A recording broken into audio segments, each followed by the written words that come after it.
ಬಳಪ ಹಿಡಿದ ಭಗವಂತ ಇರುತ್ತಾನೆ ನಮ ಸುತ್ತ ಅವತಾರ ನಾನಾ ರೂಪವೋ ನಮ್ಮೆಲ್ಲ ಹಣೆ ಬರಹ ತಿದ್ದಿ ಬರೆಯಲು ಕತ್ತಲೆಯಿಂದ ಬಹಂತ ನಮ್ಮ ಕೈಯ ಹಿಡಿಯುತ್ತ ಕರೆದೊಯ್ದ ಬೆಳಕು ತೋರಲು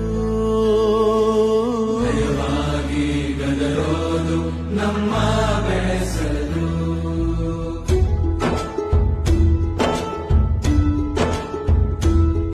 ಭಾಷೆ ಅಮೃತ ಕುಡಿಸೋ ತಾಯಾಗಿ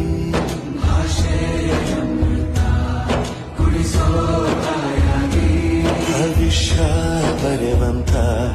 ತಂದೆ ನೋವಾಗಿ